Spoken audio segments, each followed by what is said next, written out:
A very good morning to you all, my dear students, and welcome to my class of Political Science, chapter number 1, Indian Constitution. In our last class, we only discussed the introductory part of the chapter and also came to know that what is Constitution and why the Constitution is important. Okay, so students हमने अपनी last class में सिर्फ इस chapter का introduction जो है वो जाना था, ये समझा हमने कि कॉन्स्टिट्यूशन क्या होता है, कैसे बनता है। ठीक है, तो एक बार वापस अगर मैं आपको लास्ट क्लास की तरफ ले जाऊं तो मैंने बताया था कि कॉन्स्टिट्यूशन जो है it is a set of laws and the regulations and the many policies that how the country will be governed. मतलब ये कानून का एक ऐसा सेट है जो ये बताता है कि उस देश की सरकार कैसे काम करेगी। तो ये समझ सकते हैं बच्चों कि हमारी कंट्री को ही ले लीजिए आप, हर 5 साल बाद में एक नई गवर्नमेंट बनती है, नई सरकार आती है, कभी कांग्रेस की कभी बीजेपी की। ठीक है, लेकिन जो नहीं बदलता वो हमारा कॉन्स्टिट्यूशन है। कानून कभी नहीं बदलती, सरकारें बदलती रहती हैं, आती हैं, चली जाती हैं, अपना काम करके चली जाती हैं। ठीक है, तो इस तरह से कानून जो है, ये जो कॉन्स्टिट्यूशन है, ये हमेशा के लिए है, चाहे कोई भी पार्टी की सरकार बने, लेकिन कानूनों में बदलाव नहीं कर सकती। जो कॉन्स्टिट्यूशन में लिखा है सरकार को उसी के अकॉर्डिंग काम करना पड़ेगा। तो ये तो था हमारा कॉन्स्टिट्यूशन क्यों बनता है ये सारा। ठीक है, आज की क्लास में हम लोग डिस्कस करेंगे कि कॉन्स्टिट्यूशन की जरूरत क्यों पड़ती है। ठीक है, हर कंट्री आप देखिए, वर्ल्ड की मोस्ट ऑफ जो कंट्रीज है बच्चों, वहाँ पर हमको कॉन्स्टिट्यूशन देखने को मिलते हैं। हर देश का अपना एक कॉन्स्टिट्यूशन है और उसी कॉन्स्टिट्यूशन के अकॉर्डिंग उस देश की सरकार जो है वो काम करती है।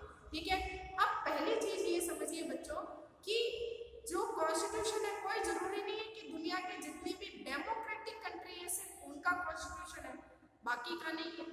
तो आपको ये बता दूं कि दुनिया में कई सारी ऐसी कंट्रीज है जो मोनार्च सिस्टम को फॉलो करती है, कुछ डेमोक्रेटिक सिस्टम को फॉलो करती है, फिर भी उनके पास अपना कॉन्स्टिट्यूशन है। ठीक है, अब आप ये समझिए कि डेमोक्रेटिक कंट्री क्या होती है। ठीक है, और साथ में आपको ये भी समझना पड़ेगा कि मोनार्च क्या होता है। ठीक है, तो ये गवर्नमेंट के कह सकते हैं कि these are the type of government, ये गवर्नमेंट के टाइप्स हैं, जैसे डेमोक्रेटिक गवर्नमेंट, मोनार्च सिस्टम। तो डेमोक्रेटिक गवर्नमेंट एक ऐसी गवर्नमेंट है, एक ऐसी सरकार जहां पर, या ये कह सकते हैं कि एक ऐसा देश जहां की जनता वोट देकर अपना नेता चुनती है, उस सिस्टम को डेमोक्रेटिक सिस्टम कहते हैं, जिसको हिंदी में कहते हैं लोकतंत्र। मतलब जहां पर जनता का राज चलता है, जनता फैसला लेती है कि कौन जो है वो किस पार्टी का नेता जो है वो पीएम बनेगा, सीएम बनेगा, है ना। और अगर मैं बात करूं मोनार्च सिस्टम की, तो इसको आप सिंपल सा ऐसे समझिए, it belonging to the kingship या राजतंत्र जिसे कहते हैं, जहाँ पर एक राजा होता है और राजा ही सारा डिसीजन लेता है, सारी पावर उस किंग के हाथ में है, उसकी रॉयल फैमिली के हाथ में होती है। उस सिस्टम को मोनार्च सिस्टम कहते हैं। तो अब आपको समझ में आ गया होगा कि डेमोक्रेटिक सिस्टम क्या है, जैसा हमारे देश में है, जहाँ पर जनता वोट देती है और अपना नेता खुद चुनती है, और वही नेता बाद में जनता की इच्छा के हिसाब से काम करता है।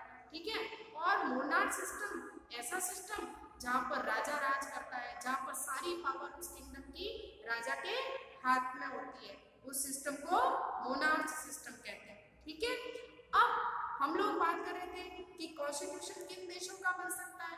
दुनिया के सारे देशों के पास अपना अपना कॉन्स्टिट्यूशन है, कोई जरूरी नहीं है कि मोनार्च सिस्टम होगा तो कॉन्स्टिट्यूशन नहीं हो सकता, या डेमोक्रेटिक सिस्टम है तो ही कॉन्स्टिट्यूशन होगा।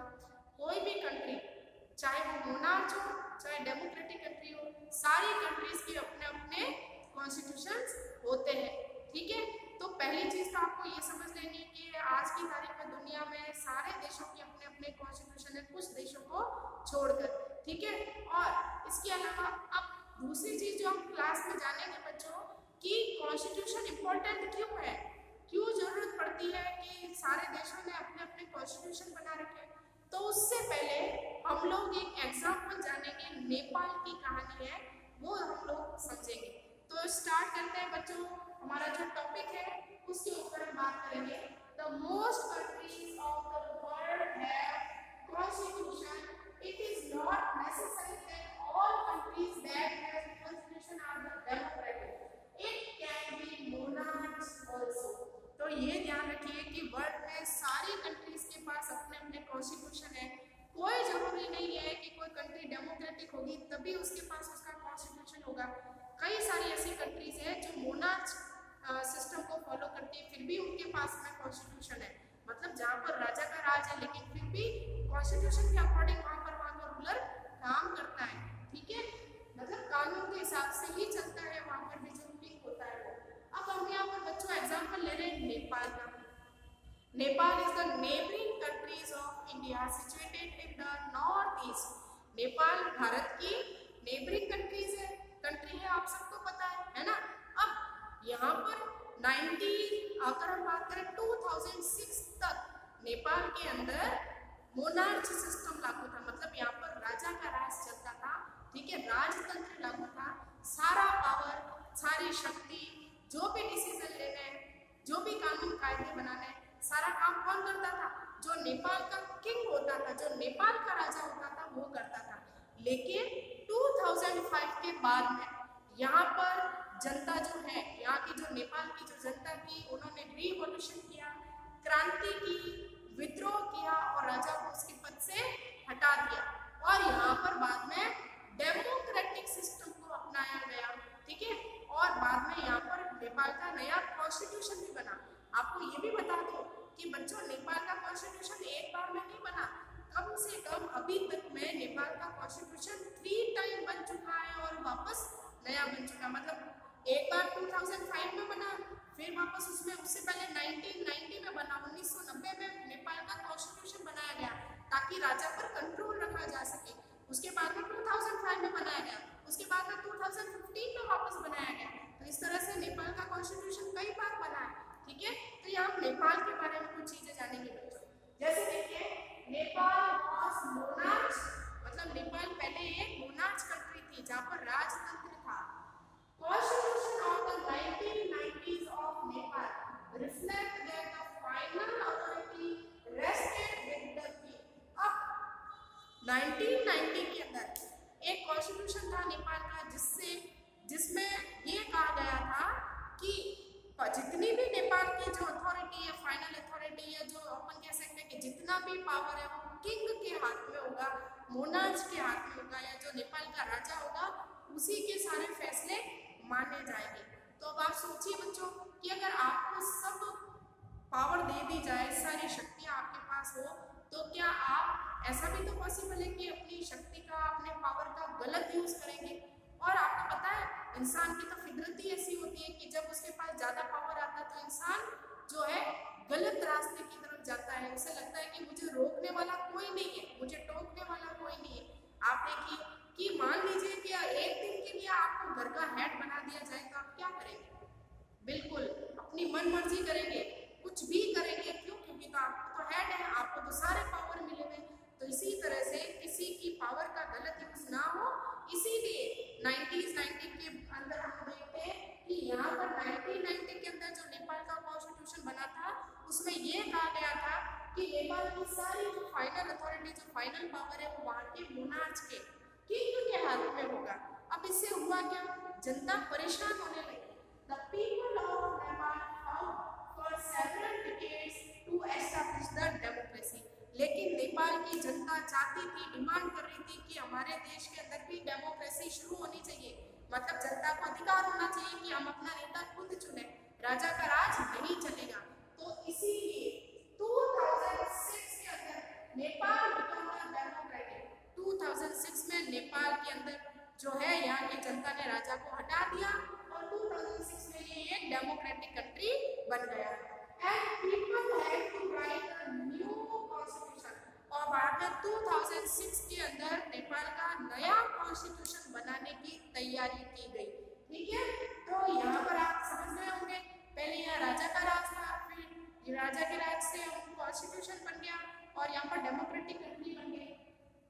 Because Constitution of the 90s didn't reflect the ideas of the country that they want Nepal to be. क्योंकि अब यहाँ पर नया कॉन्स्टिट्यूशन क्यों बनाया बच्चों? कॉन्स्टिट्यूशन तो नेपाल का पहले से ही बना हुआ था।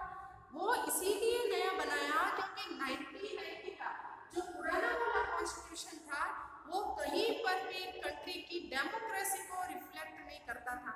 मतलब जनता जैसा देश चाहती थी ये कॉन्स्टिट्यूशन वैसा नहीं था, इसीलिए बाद में नया कॉन्स्टिट्यूशन बनाया गया। तो यहाँ देखिए आप कि in 2015 people of Nepal adopted new constitution। तो 2015 के अंदर नेपाल का नया कॉन्स्टिट्यूशन बनकर तैयार हो गया। तो ये नेपाल की कहानी है बच्चों, जो ये बताती है कि मोनार्च सिस्टम था फिर भी यहाँ पर कॉन्स्टिट्यूशन लागू था। बस अंतर इतना था कि नेपाल पहले मोनार्च कंट्री थी, बाद में डेमोक्रेटिक बन गई, और जब डेमोक्रेटिक बन गई तो नया कानून बना दिया गया, नए कॉन्स्टिट्यूशन लिखा गया। ठीक है, अब हम आते हैं अपने सेकंड टॉपिक पर, व्हाई वी नीड कॉन्स्टिट्यूशन। हमको कॉन्स्टिट्यूशन की जरूरत क्यों है? तो आप इसको अपने घर से समझें।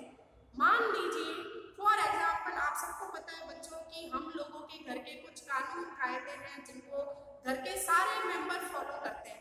जैसे देखिए कि मैंने कल भी आपको बताया था, कई सारे घरों में आप लोग देखते हैं कि जो घर के बड़े बुजुर्ग होते हैं वो कहते हैं कि घर से देर रात बाहर नहीं जाना है। तो ये हमारे लिए कानून ही तो है, डिसिप्लिन है ना? क्योंकि जब तक हम डिसिप्लिन में रहेंगे तब तक घर का सिस्टम अच्छे से चलेगा, और जैसे ही डिसिप्लिन बिगड़ गया तो घर का सिस्टम भी बिगड़ जाएगा।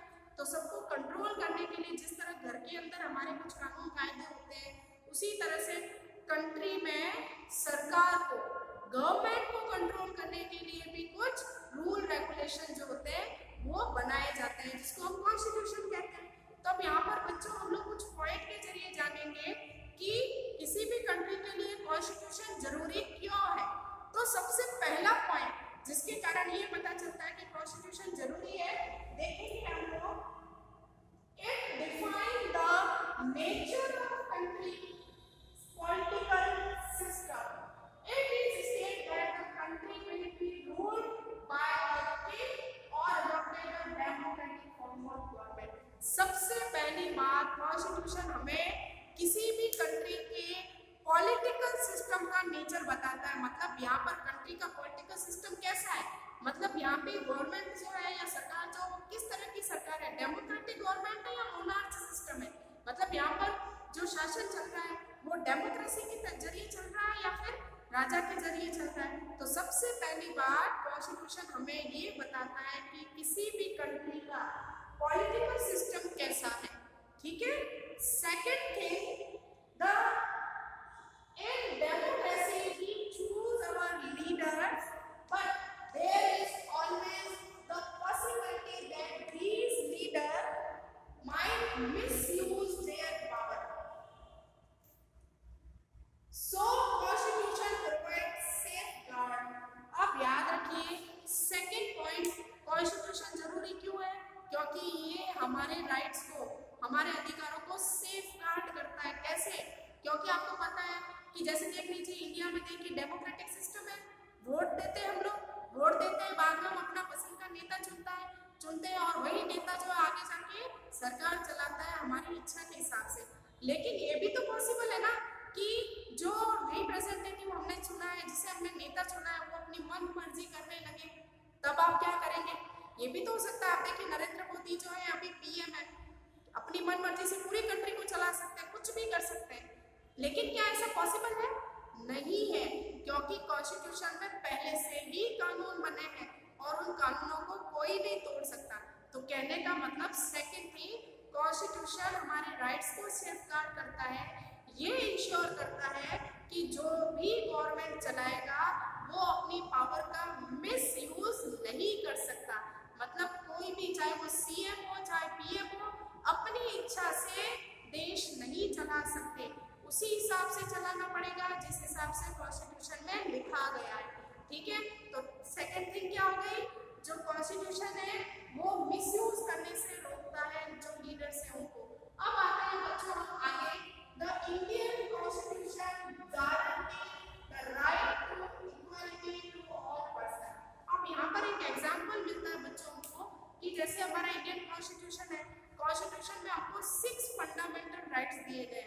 ठीक है। इससे राइट टू फ्रीडम है, राइट टू इक्वालिटी है, आगे आप और भी पढ़ेंगे कई सारे राइट्स आते हैं, ठीक है ना। राइट टू द रिलीजन है, मतलब अपना धर्म मानने की हमको आजादी है।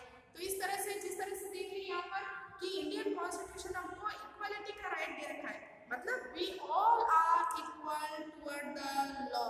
कानून की नजर में सब बराबर है, कोई ना अमीर है ना कोई गरीब है, धर्म, जाति या ये कह सकते हैं कि रिलीजियस है, लैंग्वेज है, कास्ट है, इसके बेस पर किसी तरह का डिस्क्रिमिनेशन कोई नहीं कर सकता। तो ये चीज क्या है, ये गारंटी ही तो है कि हम इक्वल है। लेकिन अगर आपके साथ कोई भेदभाव करता है तो आप क्या करोगे, हम लोग कोर्ट जाएंगे और वहां हमारे साथ फैसला होगा, हमें वहां पर न्याय मिलेगा, ठीक है। तो इस तरह से कॉन्स्टिट्यूशन किसी भी पावर के मिसयूज होने से रोकता है। आगे हम लोग बात करेंगे बच्चों, it ensure that dominant group does not use it's power against other less powerful people. तीसरी चीज कॉन्स्टिट्यूशन ये श्योर करता है कि जो डोमिनेंट ग्रुप है, डोमिनेंट कौन, समाज के वे लोग जिनके पास में पावर है।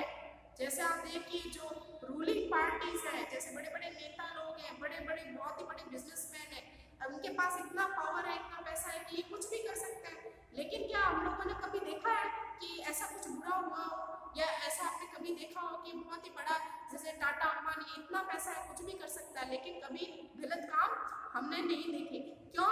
क्योंकि कॉन्स्टिट्यूशन ऐसे लोगों को, बड़े बड़े नेताओं को, इन लोगों को कंट्रोल करता है कि जिससे कारण जिनके पास ज्यादा पावर है, ज्यादा पैसा है, वे लोग लेस पावर, कम पावर और कम पैसे वाले लोगों को परेशान नहीं कर सकते। ऐसा करने पर यह कानूनी या लीगली क्या माना जाएगा, जुर्म माना जाता है, ठीक है। आगे हम लोग बात करते हैं 4th point, it ensure that minorities are not excluded from anything that is routinely available to the majority। अब यहाँ पर 4th पॉइंट को आप समझिए। पहली बात तो माइनॉरिटी कौन है और दूसरी बात मेजॉरिटी कौन है। माइनॉरिटीज का मतलब होता है वे लोग जो संख्या में कम है, और मेजॉरिटी मतलब वे लोग जो संख्या में ज्यादा है। तो हमारे देश में ज्यादा जनसंख्या वाले लोग जो किसी रिलीजन से जुड़े हुए हो सकते हैं, किस कास्ट से जुड़े हुए हो सकते हैं, किसी लैंग्वेज से जुड़े हुए हो सकते हैं। मतलब या तो आपकी संख्या भाषा के आधार पर कम हो सकती है, या आपकी संख्या जो है जाति के आधार पर कम हो सकती है, या आपकी संख्या धर्म के आधार पर कम हो सकती है। तो कोई भी व्यक्ति दूसरे कह सकते हैं कि मेजोरिटी में जो लोग हैं वो माइनॉरिटी के अधिकारों को उनसे नहीं छीन सकते। आप किसी का बुरा नहीं कर सकते, ठीक है, या आप किसी को नुकसान नहीं पहुंचा सकते, ऐसा हमारा कॉन्स्टिट्यूशन कहता है, ठीक है।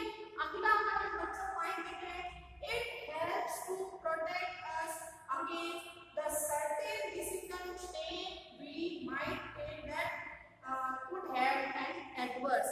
अब देखिए 5th जो पॉइंट है ये इंश्योर करता है to save us from ourself, हमसे खुद को ही बचाने की कोशिश करता है कॉन्स्टिट्यूशन। कैसे करता है बच्चों, देखिए हम अपने आसपास जब कुछ बुरा होता देखते हैं तो कई बार हम सोचते हैं कि अगर मैं पीएम होता, मैं सीएम होता तो मैं ऐसे कर देता, वैसे कर देता। देश में डेमोक्रेसी होनी नहीं चाहिए। देश में तो जो है कई लोग ऐसा सोचते हैं कि हमारे देश के अंदर, हमारी कंट्री के अंदर मोनार्ची सिस्टम होना चाहिए, राजतंत्र होना चाहिए। कोई कहता है कि यहाँ पर डेमोक्रेटिक की जगह पर डिक्टेटरशिप होनी चाहिए, मतलब हिटलर और नेपोलियन की तरह कुछ लीडर होने चाहिए। और कुछ लोग कहते हैं कि कानून बहुत स्ट्रिक्ट होने चाहिए। कुछ 100 बातें हमको सुनने को मिलती है। ये हमारी इच्छाएं हैं जो ये बताती है कि किस तरह से किसी चीज से बाहर निकला जाए। लेकिन कॉन्स्टिट्यूशन हमको अपना नुकसान करने से रोकता है। अपना नुकसान मतलब क्या, कि अपना नुकसान का मतलब है कोई ऐसा डिसीजन जिसके कारण आने वाले समय में हमें नुकसान भुगतना पड़े, ऐसा कोई फैसला करने से कॉन्स्टिट्यूशन हमें रोकता है, ताकि उसका भुगतान देश को ना करना पड़े। तो ये समझ लीजिए बच्चों कि कॉन्स्टिट्यूशन जो है वो हमें खुद के गलत फैसलों से बचाता है, ठीक है। अब देखिए सिंपल सी बात है, हमारे देश में कई सारे लोग हैं कुछ लोग सोचते हैं नरेंद्र मोदी बहुत अच्छा काम कर रहा है, अगली बार पीएम वापस ही बने।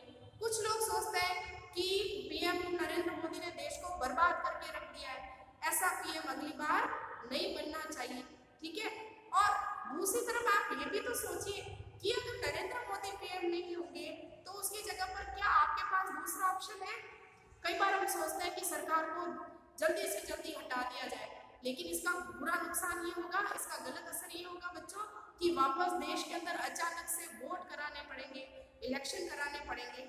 वापस इलेक्शन होंगे तो करोड़ों का खर्चा आएगा, कई मिलियंस रुपीस बर्बाद हो जाएंगे इलेक्शन में, ठीक है। तो इस तरह से हम लोग देख सकते हैं कि कई बार कॉन्स्टिट्यूशन हमको ऐसी फैसलों से बचाता है जो हमारे ही होते हैं, लेकिन हमारे लिए आने वाले समय में खतरा बन सकते हैं। तो ये समझ लें कि कॉन्स्टिट्यूशन हमारे उन डिसीजंस को जो बहुत ही एडवर्स हो सकते हैं, खतरनाक हो सकते हैं, ठीक है, उनसे बचाता है।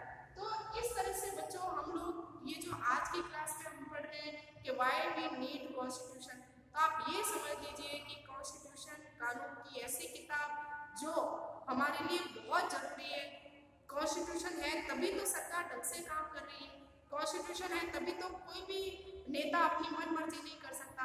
कॉन्स्टिट्यूशन है इसीलिए तो हम लोगों के पास अपने अधिकार है, हम इक्वलिटी से जी रहे हैं, हम फ्रीडम से जी रहे हैं, हमें बोलने का अधिकार है, हमें राइट टू स्पीच मिल चुका है, राइट टू लाइफ हमारे पास है, हम जी सकते हैं, अच्छी हवा, अच्छा पानी, साफ पानी पीने का अधिकार हम लोगों को मिला हुआ है, ठीक है। देश के अंदर शांति आप देखिए चारों तरफ आपको मिलेगी।